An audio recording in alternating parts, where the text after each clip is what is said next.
Muy buenas noches, amados hermanos, que el Señor les bendiga ricamente a todos y cada uno de ustedes ahí donde quiera que sea que usted se encuentre, mi amigo, mi amiga, mi hermano, mi hermana.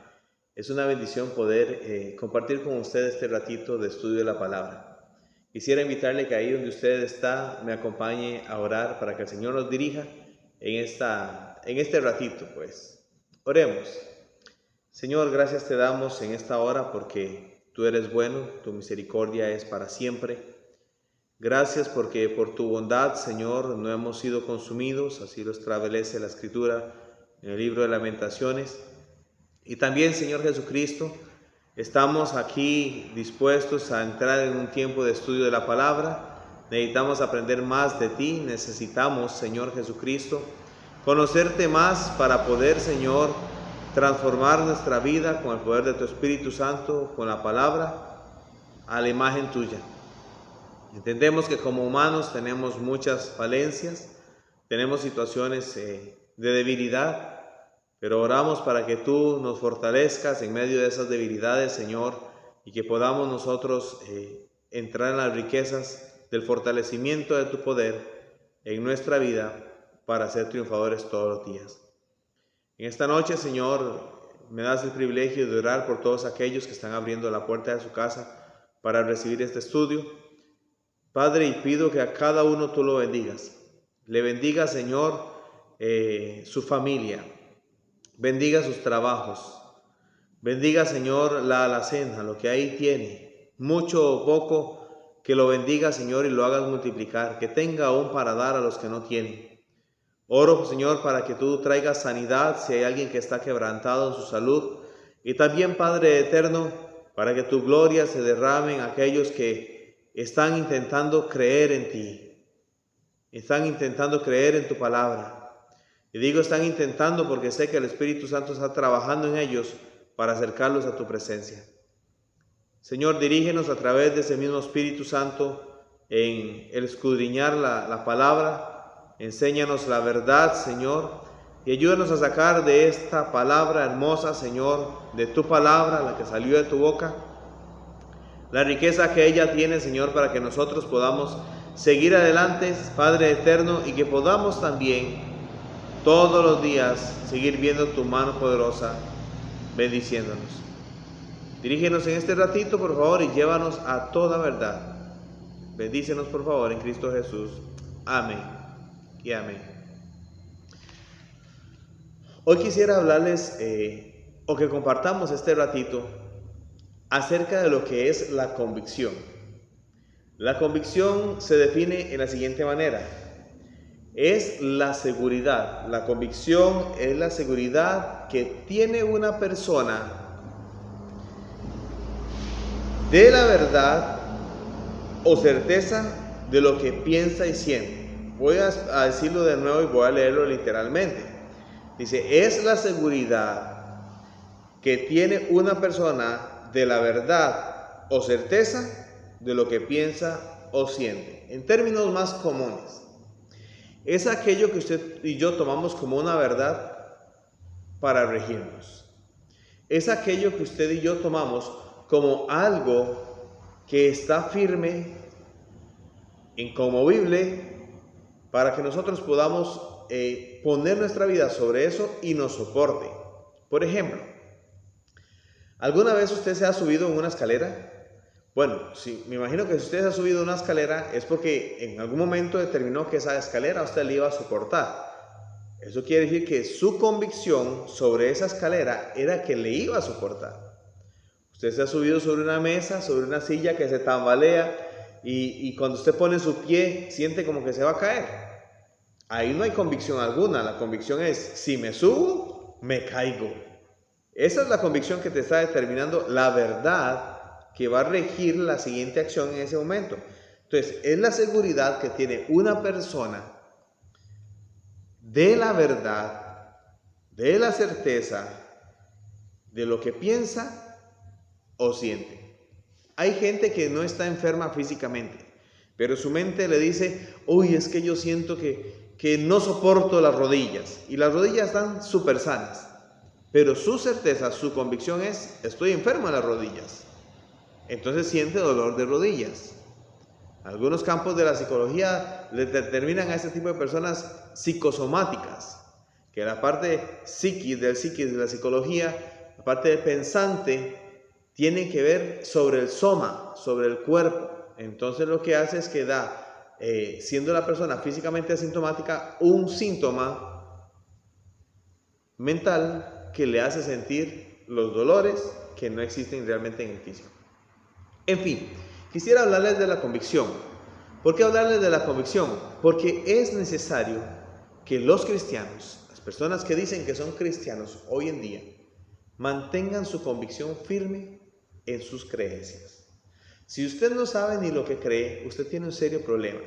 Si usted no sabe ni siquiera la base de lo que es el pensamiento de la vida cristiana, la filosofía del cristianismo, usted tiene un serio problema, porque está siguiendo un cristianismo solamente tal vez por tradición familiar o por religiosidad. Entonces, la convicción te va a sostener en tiempos difíciles y en tiempos fáciles, en tu cristianismo. El tema que quiero compartirles en esta hermosa noche es: la convicción es un elemento indispensable en la vida de aquel que cree en Dios y en su Cristo. Voy a repetirlo. La convicción es un elemento indispensable en la vida de aquel que cree en Dios y en su Cristo. ¿Por qué? Hoy en día estamos viendo situaciones muy lamentables en ciertos grupos religiosos. Y si hablamos del cristianismo evangélico, estamos viendo atrocidades, atropellos grandes a lo que la palabra establece, atropellos grandes a lo que el Señor Jesucristo estableció mientras estuvo aquí en la tierra con nosotros, bueno, con sus discípulos en ese momento. Pero mientras estuvo, estableció parámetros para poder regirnos nosotros acá, las generaciones siguientes y la generación presente en ese momento, los receptores originales de su mensaje. En algunas congregaciones, iglesias, denominaciones, se están practicando algunas situaciones que van contra la misma escritura. Recuerdo hace muchos años que en cierto lugar de acá de Costa Rica había una iglesia que se denominaba la iglesia de los niños, donde la filosofía que ellos manejaban era que tenían que tener la mente de un niño para entrar al reino de los cielos. De hecho, la escritura establece que para entrar en el reino de los cielos debemos ser como niños, pero no se refiere a que tenemos que tener la mentalidad de un niño. Esa iglesia lo que decía, o esa congregación, o ese grupo denominacional, no sé cómo llamarlo realmente, si secta posiblemente, lo que hacía era que las personas cuando llegaban, cualquier persona, curiosamente, lo que menos iban ahí eran niños, pero lo que hacían era que en su filosofía perdían a la hora de entrar al lugar de reunión toda malicia. Entonces llegaban a ser simples, sanos, sin malicia como niños. Entonces, ¿qué hacían? Llegaban, se quitaban sus ropas, las doblaban y las ponían en un locker y entraban desnudos. Todos entraban desnudos a esa famosa congregación de los niños. A cierto momento, no sé, salud, pues era una depravación tal que era un Sodoma y Gomorra lo que ahí adentro se vivía. Con el decir que la escritura dice que debemos de ser como niños para entrar al reino de los cielos. Una de las tantas atrocidades que se están haciendo y que se hicieron un cierto tiempo aquí en la historia. Pudiera seguir enumerando, pero vergüenza me da de algunas cosas que han pasado en donde la iglesia de Cristo se ha visto muy afectada por estas personas que realmente lo que menos buscaban era que el mensaje de la verdad de la escritura pudiera salir avante, pudiera cambiar vidas. No nos vamos a detener ahí, vamos a hablar acerca de la convicción, de tu convicción. ¿Qué tú crees? ¿Cuál es tu pensamiento radical tocante a ciertas cosas basado en la escritura, si es que eres radical? O si eres permisivo, ¿qué pasó con la convicción de que la escritura establece ciertas cosas? Recuerdo ya en el libro de Daniel, y si usted tiene Biblia, quiero invitarle a que usted vaya al libro de Daniel, en el capítulo número 3, por ahí vamos a estar un momento. Daniel capítulo 3 nos narra la historia de Ananías, Azarías y Belsasar, y también de Daniel. Estamos hablando de los tres amigos de Daniel, cuyos nombres babilonios, cambiados por Nabucodonosor, son Sadrach, Mesach y Abednego. Tal vez por esos nombres, si usted los ha escuchado a ellos un poquito más por allí, hasta en algunos cánticos. Estos tres muchachos, junto con Daniel, fueron sometidos a una presión inmensa. Fueron sometidos a una presión en donde ellos debían negar a su Dios, adorando un Dios pagano. Ellos habían sido tomados esclavos, llevados a Babilonia y puestos en un lugar donde la ley decía, la ley establecida por el emperador en ese momento, Nabucodonosor, que cuando se oyera el sonido de la trompeta, de la cítara, de cualquier instrumento musical, las personas que lo escucharan debían doblegarse sobre sus rodillas y adorar a la estatua que él había hecho de su propia persona. Bueno, estos muchachos hebreos, estos muchachos judíos, tenían convicción. Recuerden que es la convicción, es esa seguridad de lo que yo pienso, de lo que yo creo, que nada me lo hace cambiar. Ellos tenían una convicción fuerte en lo tocante a lo que Dios había dicho. Estos muchachos son postreros a Moisés, o sea, tuvieron mucho tiempo después de Moisés y ya Dios había dado las palabras en el monte para que su pueblo se guiara a través de ellas. Cuando me refiero a las palabras, me refiero al decálogo, aparte de otras leyes que habían establecidas para el pueblo israelita. Y entre una de ellas dice que no debían adorar dioses ajenos. Dios lo establece en el decálogo. En uno de sus mandamientos, se lo puede encontrar también allá en Éxodo capítulo 20, que él establece que no se debe adorar a nadie fuera de él. A nadie es a nadie. Entonces, estos muchachos ahí en el capítulo número 3, versículo número 9, voy a servirme leer para ustedes en este momento. Dice la escritura: hablaron y le dijeron al rey Nabucodonosor: rey. ¿Quiénes fueron? Los sátrapas, otra gente que trabajaban para el rey. Fueron y hablaron con el rey y le dijeron: rey, para siempre vive. Tú, rey, has dado una ley que todo hombre, al oír el son de la bocina, flauta, cítara, el arpa, el salterio, todos esos instrumentos, dice, se postre y adore la estatua de oro. Y el que no se postre y adore, se ha echado dentro de un horno de fuego ardiente. ¿Qué pasa allí? Siga conmigo leyendo. Dice: hay unos hombres judíos a los cuales pusiste sobre los negocios de la provincia de Babilonia, Sadrach, Mesach, Abednego. Estos hombres, oh rey, no te han respetado, no adoran a tus dioses, ni adoran la estatua de oro que has levantado. Vea por favor el versículo 16. Dice: Sadrach, Mesach y Abednego respondieron al rey Nabucodonosor diciendo. ¿Por qué ellos tenían que dar una respuesta? Por lo que dicen los versículos anteriores. Habló Nabucodonosor a ellos, en el versículo 14, dice: ¿es verdad, Sadrach, Mesach y Abednego, que vosotros no honráis a mi Dios, ni idolatráis la estatua de oro que he levantado? Ahora pues estáis dispuestos para que al oír el son de la bocina, de la flauta, la cítara, el arpa, el salterio, la zampoña y todo instrumento de música, os postréis y adoréis a la estatua que he hecho. Porque si no la adoráis, en la misma hora seréis echados en medio de un horno de fuego ardiente. ¿Y qué Dios será el que os libre de mis manos? Versículo 16. Sadrach, Mesach y Abednego respondieron al rey Nabucodonosor diciéndole: no es necesario que te respondamos sobre este asunto, porque ya tú conoces la respuesta. Nuestro Dios, a quien servimos, puede librarnos del horno de fuego ardiente, y de tus manos, rey, nos librará. Y si no, has de saber, oh rey, que no serviremos a tus dioses, ni tampoco adoraremos la estatua que has levantado.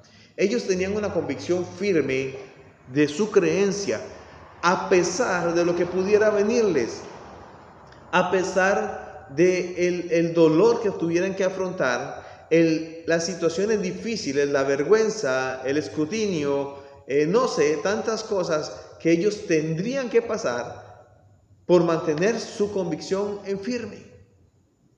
Algunos de ustedes y a mí también nos enseñaron desde niños que no debemos decir malas palabras, pero resulta que conforme vamos creciendo, vamos adoptando ciertas cosas y esa convicción con la que nos criaron, la que nos enseñaron, se va diluyendo. Y empezamos a adoptar en nuestro léxico palabras que no son hermosas, palabras horribles, palabras ofensivas. Nuestras convicciones muchas veces se diluyen y es porque no están firmes, porque no han llegado a ser un punto tan sólido en nuestra vida que se encuentren en la posición de ser inamovibles, innegociables, inquebrantables. Estos tres muchachos de allá en la provincia de Babilonia, ellos decidieron recibir lo que viniera por no cambiar sus creencias, por no cambiar lo que había establecido en su corazón como una creencia radical. Otra persona que por ahí aparece en la Biblia que su convicción le llevó a tener que sufrir el daño en su propia vida, se encuentra en el libro de Hechos en el capítulo 5. Vaya conmigo más adelante, Hechos capítulo 5. Estamos hablando en Hechos capítulo 5 de un hombre que la Biblia no habla mucho, pero lo poco o mucho que habla es un hombre ejemplar. Es un hombre que nos muestra a nosotros lo que es tener convicción. Algunos dicen que ser aguerrido y que ser chiva y que mantenerse. Bueno, no sé, usted verá cómo verá. Pero el asunto es que la convicción te lleva a permanecer sólido en lo que tú tienes como norma de vida. Capítulo 5 nos narra allí, capítulo 7, no capítulo 5, capítulo 7 del libro de Hechos, nos narra la historia de Esteban. Esteban, un hombre de Dios, uno de los que estaban siguiendo a los discípulos, siendo formados por ellos. A la luz de las enseñanzas de Jesucristo, Esteban recibe esa convicción, esa capacidad de mantenerse firme a pesar de lo que venga.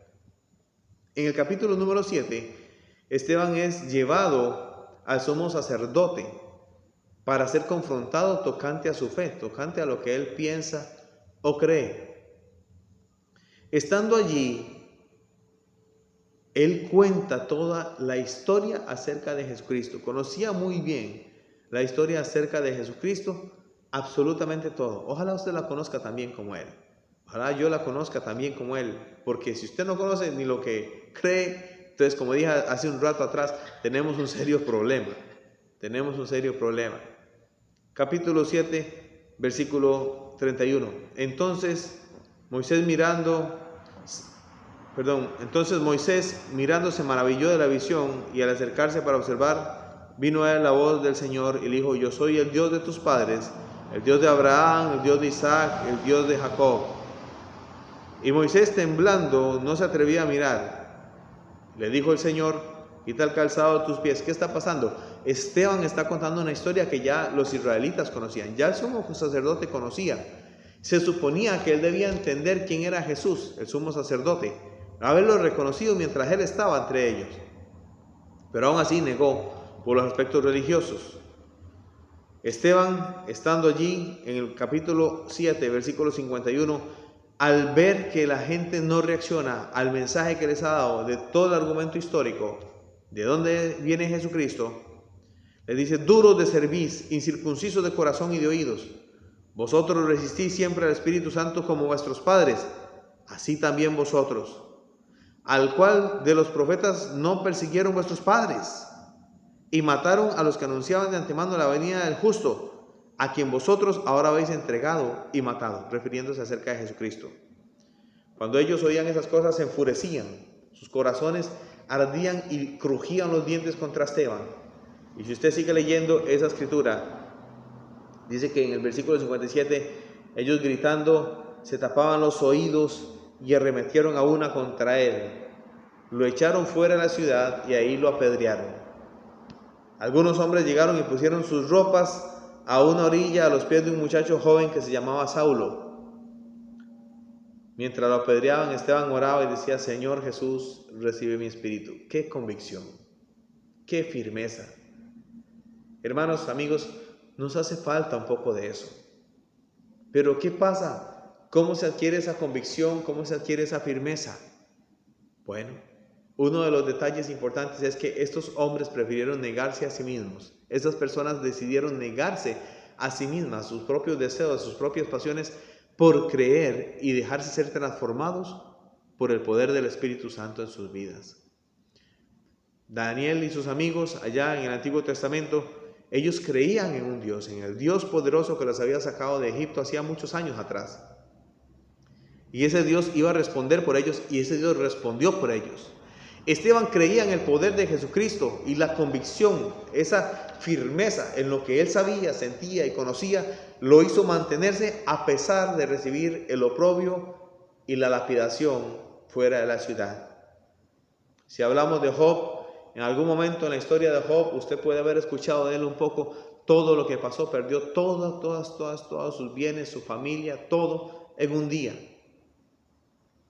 Y al final, en el capítulo 19, versículo 25 del libro de Job, el libro de Job está antes del libro de los Salmos. Si quiere buscarlo por allí, puede encontrarlo justo antes del libro de los Salmos. En el capítulo 19, versículo 25, dice Job en la siguiente manera: lo veré por mí mismo, dice, pero yo sé que mi Redentor vive y que al fin se levantará sobre el polvo. Estaba hablando acerca de una esperanza, de ese Redentor que él decía, me va a levantar a mí, y yo sé que él se va a levantar del polvo también. Convicción, firmeza. Te pregunto algo, muy sencillo. ¿Cómo está tu convicción? ¿Cómo está tu convicción en lo tocante al cristianismo? ¿Eres un cristiano de verdad o negocias tus principios, negocias tus valores? Hace aproximadamente unos 8 años atrás el Señor me regaló una serie de prédicas, y en una de ellas recuerdo que el tema de una era: los principios del reino no se negocian. Porque mucha gente negocia los principios del reino de Dios. Esto no es tan malo, vamos a hacerlo. Yo sé que si voy a Dios, Él me va a perdonar, y yo voy y oro y lloro y después Él me perdona. Hermanos y amigos, tengamos cuidado. De donde yo vengo, tienen un refrán que dice que tenga cuidado de jalarle el rabo a la ternera, porque a la de menos lo patea. Tenga cuidado, con Dios no se juega. Dios es Dios, y Él es todopoderoso, es omnipotente. Él está sobre usted, está sobre mí, está sobre los gobernadores de la tierra. Todo lo que usted mira fue creado por su propia mano, por su boca fue el mandato. Así que no juguemos con Dios. Pero es que no está escuchando usted otras veces, pastor, que dicen que Dios es amor. Sí, claro, Dios te ama. Pero porque te ama no te va a alcahuetear la situación pecaminosa que estás viviendo contra Él y contra ti mismo. ¿Dónde está tu convicción? ¿Dónde está tu creencia firme? Si eres un cristiano, una cristiana, si te proclamas cristiano o cristiana, ¿dónde están tus convicciones? Demuéstralas. Sadrach, Mesach, Abednego, Daniel, hablamos de Esteban, hablamos de Job, podemos hablar también de aquel hombre centurión romano que le dijo a Jesús: solamente di la palabra y yo sé que mi siervo sanará, no vayas a mi casa, porque los judíos no entran en casa de romanos, solo diga la palabra, yo soy hombre que estoy sobre mandatos. Si yo le digo a un criado que vaya y haga algo, yo sé que lo va a hacer porque yo lo mandé, así que solo di la palabra tú y mi siervo sanará. Se llama convicción, se llama creencia firme. Yo creo en Dios. Hasta el diablo cree en Dios y tú dices yo creo en Dios, por favor. Hermanos, amigos, usémosla. Dios nos la puso para usarla, usémosla. Que sea un tiempo para enriquecernos totalmente y no para empobrecernos, guardándonos o resguardándonos detrás de esas cosas que usted y yo ponemos como excusas. La convicción te sustenta cuando las cosas no están bien. En estos tiempos del COVID y todo eso, solo la convicción que tú tienes te va a sustentar. Si tu convicción es floja, si tu convicción es raquítica, tu vida espiritual va a decaer. Tal vez esto es una palabra muy dura, pero si tu convicción es floja, la Biblia dice que en lo que requiere diligencia, no perezosos, y ahorita requiere diligencia que tú te metas con Dios en lo secreto de tu casa, en tu trabajo lo tengas presente, en la calle lo tengas presente, en tu cama lo tengas presente, cuando estés viendo televisión lo tengas presente. Este es un tiempo para crecer. Tú sabes que necesitas de Dios y este es tiempo para crecer. La convicción te sostiene, te sustenta en tiempos no tan buenos. Otra cosa que quiero hablarte de la convicción rápidamente es lo siguiente, que la convicción te lleva a ver la poderosa mano de Dios. ¿Por qué? Porque la Escritura dice que no he visto ningún justo desamparado. Y Dios no desampara a los que son suyos. Posiblemente tú estás pasando necesidad, la convicción te está sosteniendo. Eso va a provocar que Dios actúe en tu favor, que Dios actúe en tu favor y veas la mano poderosa del Dios eterno trabajando en tu vida, en tu trabajo, en tu familia, en tu salud, en todas las áreas donde tú sientes y sabes que Él va a empezar a trabajar. La convicción te lleva a ver la poderosa mano de Dios. Sadrac, Mesach y Abednego, volvamos al libro de Daniel. Ellos estaban allí y la proclama de ellos fue: en esto no tenemos que contestarte, ya tú sabes la respuesta. No vamos a adorar a tu Dios. Creemos que Dios nos va a librar de tu mano y también del horno de fuego. Pero si así no fuera, al final de cuentas no vamos a hacer lo que tú quieres. Vamos a adorarlo solo a Él. Entonces, ¿qué pasó con ellos? Bueno, resulta que, para los que no conocen la historia, voy a transmitir por lo menos la idea general. Ellos fueron tomados, atados y echados a un horno de fuego que fue calentado 7 veces más de lo normal. De hecho, dice la Escritura ahí que cuando los hombres abrieron las puertas para tirarlos a ellos, los hombres del rey Nabucodonosor fueron quemados, murieron quemados por el calor que salió de esas puertas. Ellos fueron lanzados dentro del horno de fuego. Y estando allí, pasó un milagro. ¿Cuál fue ese milagro? Sí. Cuando ellos estaban allí, Dios envió su ángel para protegerlos. Dios envió su ángel para protegerlos a tal manera que Nabucodonosor gritó que si ellos estaban allí. Y cuando se asomaron, cuando pudieron asomarse, la intensidad del fuego bajó un poco el calor. Vieron 4 hombres que andaban caminando dentro del horno de fuego y nada les pasaba. Dios envió su ángel, su mano poderosa estaba allí con ellos. Si hablamos de un Pedro, sí, Pedro el apóstol, cuando estuvo con Jesús, él fue encarcelado, fue metido en una prisión donde habían 4 grupos de 4 guardias ahí velando para que él no se escapara de una prisión que tenía unas puertas inmensas de hierro. ¿Y Dios qué hace? La iglesia está orando y Dios envía a su ángel a sacarlo de allí en una manera sorprendente. Esa historia usted la puede encontrar en el capítulo 12 del libro de Hechos.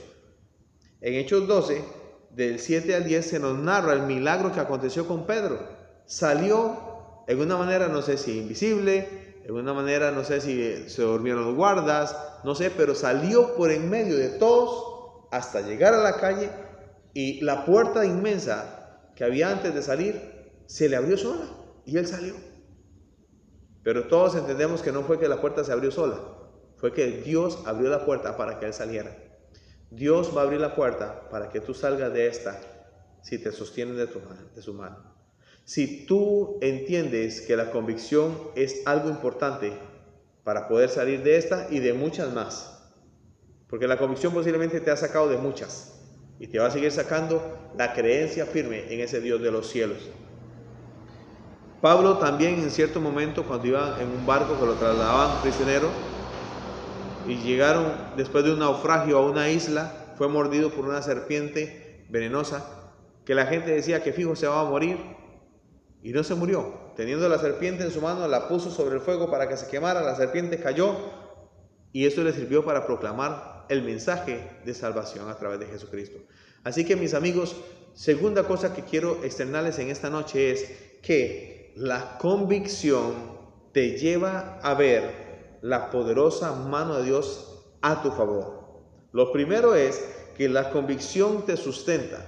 La convicción te sustenta cuando las cosas no están tan bien.